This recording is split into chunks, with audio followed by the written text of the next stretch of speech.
Et dans cette vidéo, on va parler de quoi? On va parler du coût de la vie à Taïwan, coût de la vie à Kaohsiung. Est-ce que c'est intéressant? Est-ce que c'est vraiment intéressant? Et on va voir que le coût de la vie est franchement vraiment intéressant ici. En fait, pour te donner un petit ordre de budget, je vais dépenser, moi, à peu près sur le mois, je vais dépenser à peu près tout compris. Ça veut dire que si je prends en fait mes prélèvements, logement, tout compris, on va être à peu près à, je pense, je vais dépenser 1003-1004 en faisant en fait le même type de mode de vie que je fais si par exemple je suis en Asie du Sud-Est ou dans n'importe quel endroit, en fait, même lifestyle. Et en faisant ce même lifestyle, je vais être à peu près à 1003, peut-être 1004. Et en fait, on va s'apercevoir de quoi? On va s'apercevoir que moi, quand je suis aujourd'hui, par exemple, en Thaïlande, je dépense en moyenne, en général, 1500 euros. 1500, des fois 1600. On est plus dans cet ordre de budget-là. Et donc, en fait, je vais dépenser moins d'argent, en fait, à Taïwan que en Thaïlande pour avec le même type de lifestyle également ici. Alors là on est sur la petite partie très sympa, ce qui fait du bien en fait. Pourquoi je viens également à Taïwan, c'est vraiment en fait se ressourcer un petit peu de... justement en fait ça permet de se ressourcer sans pour autant, ça veut dire qu'aller dans les endroits un petit peu plus calmes, plus structurés, plus tranquilles, sans pour autant en fait avoir des grosses dépenses. Parce qu'aujourd'hui par exemple tu peux aller par exemple aller au Japon, mais le Japon voilà, ça ne sera pas le même budget pour pouvoir rester au Japon par exemple. Pour moi c'est pas le même budget clairement, alors que ici ça permet voilà. Donc coût de la vie, moi là par exemple j'ai un logement à 500 euros, donc j'ai un appartement à 500 euros au mois, tout compris. Voilà, donc un mois 500 euros.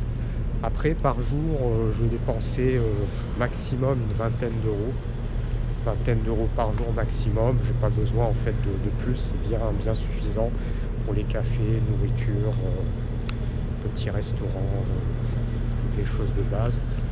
20 euros par jour, tranquille, pépère, ça me suffit largement.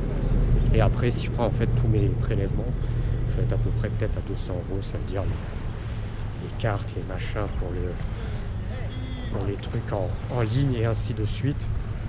Et du coup en fait si je prends un petit peu tout en compte, on va être à peu près à, ouais c'est ça, donc 500 euros de logement, donc 20 euros par jour multiplié par 30 jours, on est à 600 euros, ça fait 1100.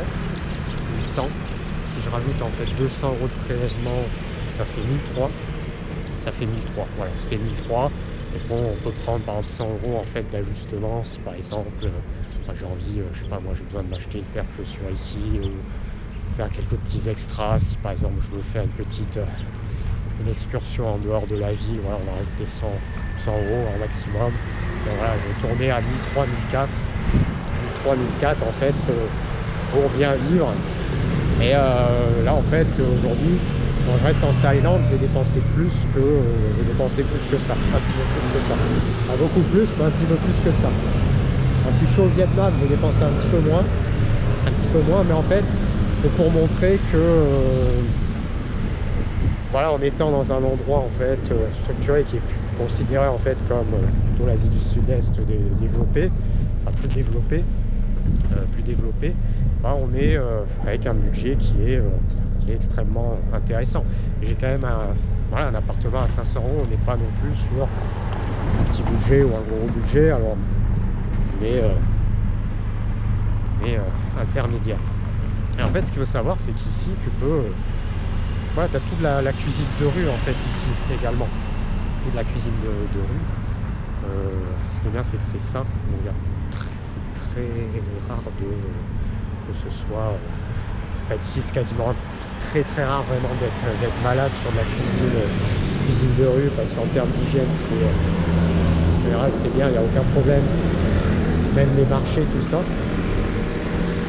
Et du coup ce qui est bien c'est qu'en fait on a accès à des prix un petit peu dans le même style que l'Asie du Sud-Est, tout ça.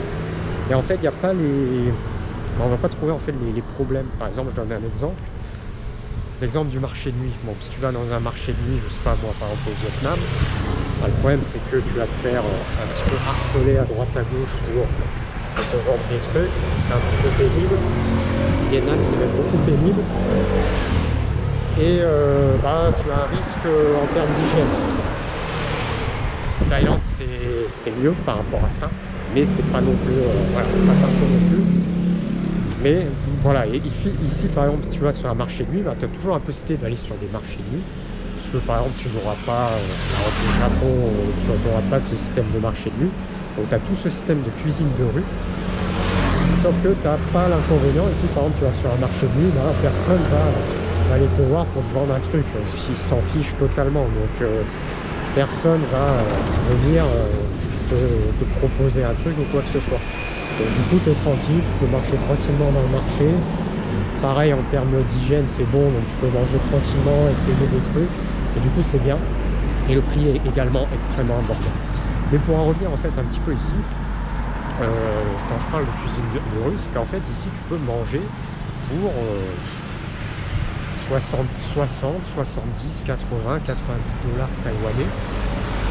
Et ce qui est bien, c'est que le taux de change en fait est quasiment le même que le Thai baht. Donc ça veut dire qu'en fait, si tu dépenses, pour une personne qui dépense 100 Thai baht, bah ici c'est quasiment l'équivalent de 100 dollars taïwanais. Donc quand on dit par exemple en Thaïlande, on mange pour 60, 70 bahts, c'est pas cher, 60, 70, 80 bahts. Bah ici on peut le faire également. On peut le faire également, prendre un plat dans un petit échoppe et ça va coûter 70, 80 en général dollars taïwanais. Des fois des choses un petit peu plus élevées, on met à 90, 100, 110, 120. Mais tous ces petits en fait restos, un petit peu échoppes de rue, il y a tout ça et on peut manger pour ces prix-là. Donc extrêmement intéressant. Bon après même les magasins, alors il n'y a pas trop de magasins, c'est pas extrêmement développé pour les magasins, mais quand on va par exemple sur le système de magasins, pareil, je prends un petit peu les prix, ça reste globalement des prix qui sont quand même très intéressants également. Les cafés pareil, c'est pas, les prix sont alors ça dépend, il y a plein de types de cafés, mais là encore on peut aussi aller dans des cafés qui sortent vraiment pas cher également. Et puis après, toute une gamme de cafés, mais grosso modo, avec toute une gamme de cafés, on va pouvoir prendre des cafés à 3, 4, 4,50 €. Il y a aussi toute une gamme de petits cafés où on peut également trouver des petits cafés à 1,50 €, 2 € sans problème également. En termes de logement, ben, c'est tout à fait, là c'est pareil, c'est tout à fait correct. Par contre, ça manque un petit peu de choix. Voilà, le problème c'est ça. Et là, on parle pas de l'offre. C'est un petit peu dommage. L'offre est assez limitée. Mais si on a trouvé par exemple un logement où le prix est intéressant, en fait, après, il n'y a rien qui va être cher ici. Pareil pour se déplacer. Ben, en fait, prendre le MRT, tout ça, ça coûte. C'est devenu en fait moins cher. Par exemple, de prendre le MRT ici que de le prendre à Bangkok. Avant, Bangkok, c'était moins cher. Maintenant, tu prends ton MRT à Bangkok, c'est plus cher que ici. Donc ici, par exemple, si tu prends un ticket de métro ou tu prends par exemple, le tram, bah, ça revient moins cher que de te déplacer à Bangkok au métro ou au tram. Ici, on est à peu près à 20 dollars taïwanais sur les petites distances, 25 sur les distances un peu plus grandes, et les longues distances on est à peu près à 30. Donc ça fait grosso modo, premier prix on est à 55 centimes, après on va être à 60-70 centimes, et sur les distances longues on va être à peu près à 80 centimes.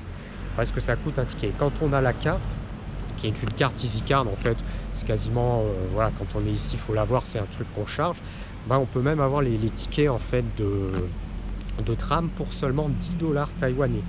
Et pour 10 dollars taïwanais, ben, tu peux aller en fait n'importe où avec la ligne circulaire, et 10 dollars taïwanais, ça fait à peine 30 centimes avec la carte. Si on n'a pas la carte, c'est le double, c'est 60. Avec la carte, souvent, ils le sortent à, par exemple, 10 dollars taïwanais. Donc voilà, il y a les vélos U-Bike qui sont un petit peu partout. Et avec ces vélos là, on peut très rapidement, on peut prendre le vélo, tac, On pose la carte, on peut pendant une demi-heure, ça coûte je crois c'est 10 dollars taïwanais, c'est ça. Ça fait 30 centimes la demi-heure pour pouvoir te déplacer. Donc c'est vraiment...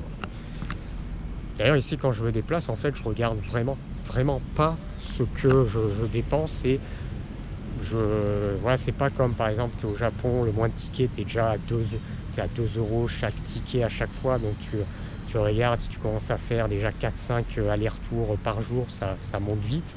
Alors que ici tu prends le vélo, après hop tu prends la ligne et tu prends un ticket de tram en utilisant la carte, puis tu reprends le vélo. En fait tu peux faire ça un petit peu à droite à gauche, et ça coûte, c'est hyper intéressant en termes de prix, hyper intéressant. Et je donne même un exemple, en fait vivre à Kaohsiung c'est moins cher par exemple que de vivre par exemple à Bangkok, ou dans une grande ville thaïlandaise, je dirais à un niveau de vie équivalent. Parce qu'effectivement, par exemple si t'es en Thaïlande, si vraiment tu veux vivre bas avec vraiment le vieil appart, les trucs comme ça, tu peux vraiment vivre à plus bas, bien évidemment en termes de coût, mais à un certain standard, ici c'est, je pense que tu peux vivre moins cher ici que peut-être que dans des grandes villes en Thaïlande, avec en plus de ça, ici t'as pas forcément de tentation, en fait la vie nocturne ici est quasiment inexistante, donc du coup tu vas pas dépenser de l'argent dans des bars ou des trucs comme ça, puisque de toute manière il y en a quasiment pas, et donc du coup t'as pas non plus de dépenses en fait parties ou quoi que ce soit. Alors là on est sur la partie pêcheur, on va pas trop les embêter. Donc là c'est un petit peu les Taïwanais traditionnels. Enfin traditionnels, je dis plutôt génération un petit peu traditionnelle. Alors vu que là on est sur en fait des journées en fait un peu exceptionnelles, c'est rare en fait qu'à cette période il fasse frais comme ça. Et du coup, vu que c'est rare, il n'y a pas beaucoup de gens en fait qui sont à l'extérieur. Mais du coup, il fait vraiment pas du tout chaud, mais c'est exceptionnel. En fait, ça dure pas, c'est simplement quelques jours en fait qui sont exceptionnels avec ces températures-là. Donc effectivement, vraiment ici, la nourriture vraiment pas chère par rapport à ce que tu peux avoir. Les transports, c'est tu peux pas trouver en fait transport, tu peux pas trouver moins cher avec ce qui est proposé quoi. Et si proposé, tu peux pas trouver des tickets de MRT moins chers. C'est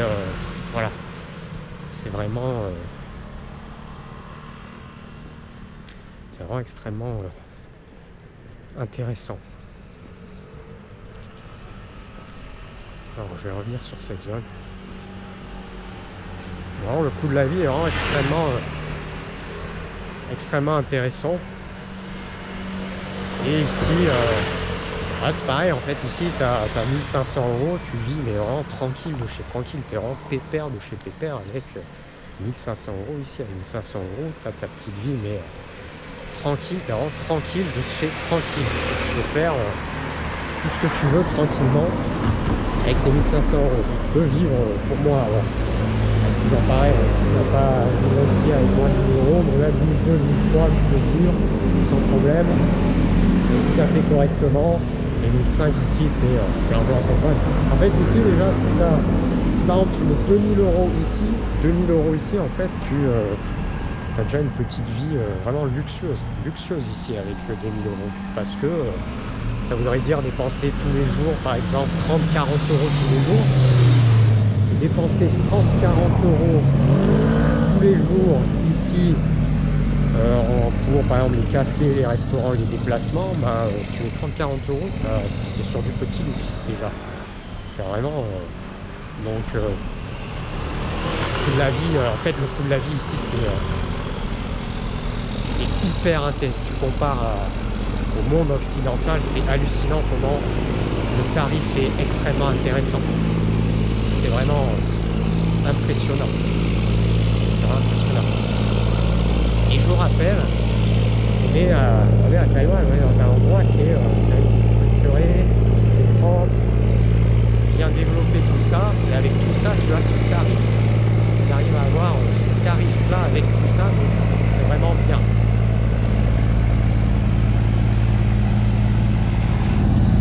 Après, malgré tout, effectivement, bon, il y a des choses, c'est... il y a pas... Les gens vivent beaucoup plus simplement ici. Ils ont peut-être des attentes en termes de confort qui sont beaucoup plus simples ici.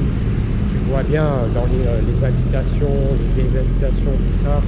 Bon, les gens vivent de façon extrêmement simple avec des niveaux de confort qui sont voilà, vraiment très simples ici. Donc des attentes en termes de confort qui sont vraiment pas du tout comme ce que les gens recherchent dans le monde occidental. Par exemple, ici on peut aller dans des food courts. Donc les food courts, c'est plus cher par exemple qu'un food court en Thaïlande, on est bien d'accord. Je dirais que c'est peut-être du x2 en termes de prix, mais on reste quand même sur des prix, si tu compares au monde occidental, hyper attractif. Donc là tu vois, dans les food courts en moyenne tu peux bien manger pour 200 par exemple, ça commence à 150, 200, 250 dollars taïwanais. On est aux alentours de 6 € à peu près pour manger dans les food courts. Il y a pas mal de choix. Il y a pas mal de choix. Donc dans les centres commerciaux, voilà, il y a des food courts. Et on peut manger à peu près avec ce tarif-là.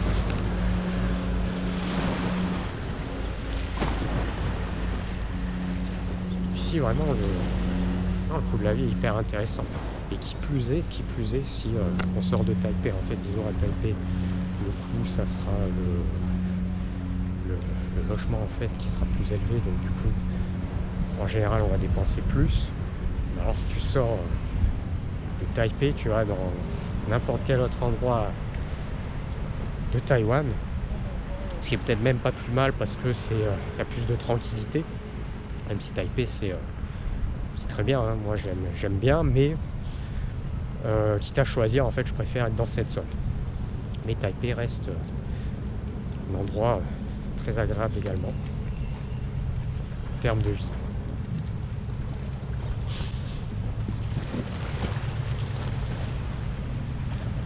Bon, en fait, disons que par rapport à... En fait, si tu prends entre l'Asie du Sud-Est et par exemple le Japon ou la Corée, on va dire que sur le principe on est plutôt en coût intermédiaire. Ça veut dire qu'on est sur le principe entre les deux.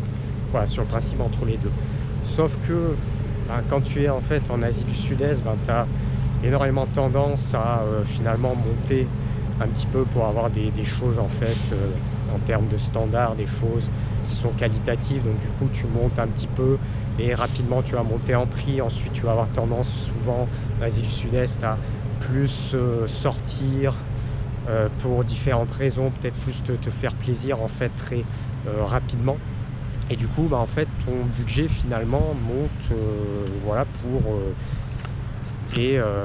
voilà. Et effectivement, si on est au Japon ou en Corée, effectivement, tous les postes de dépenses vont être plus élevés que ici. Donc sur le principe, on est intermédiaire, mais pour différentes raisons, tu vas pas finalement vraiment dépenser beaucoup plus ici ou plus qu'en Asie du Sud-Est. Il y a même forte chance en fait que on dépense ici sensiblement. Là, même chose. Un petit peu, voilà. En fait, ça dépend un peu ça dépend en fait tout simplement du lifestyle qu'on a en Asie du Sud-Est, si on veut comparer par exemple le budget ici. Alors, ce qui est bien, c'est que il fait. Ce qui est bien, c'est qu'en fait, quand il pleut un petit peu, là, on sent l'odeur, voilà, l'odeur de l'océan. En plus de ça, quand il pleut un petit peu, au moins on est sûr qu'il n'y ait pas de pollution, même si à cette période, voilà, il y a le gros problème pollution est exclu. Ça veut dire que c'est pas parfait, mais on a quand même exclu, voilà, des journées où ça peut être compliqué. Donc là, c'est exclu à cette période. Mais dès qu'il pleut, en fait, là, on sent que l'air est bon. Et en plus, il y a l'odeur de l'océan.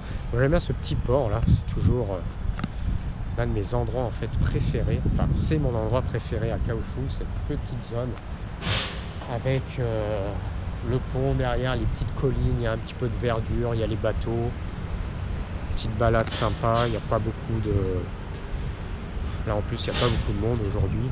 Donc vu qu'il fait pas beau et qu'il fait pour la saison quelques jours en fait exceptionnellement frais, les gens sortent pas beaucoup. Sortent pas beaucoup. Donc voilà un petit peu coût de la vie et puis aperçu en fait des environs de cet endroit là à Kaohsiung. Le coût de la vie est super, super intéressant. Super intéressant ici. Et là c'est pareil, faire énormément de choses. Vraiment un budget très intéressant. Allez, on reste là pour cette petite vidéo. Pour notre vidéo, je te dis à bientôt. Ciao, ciao.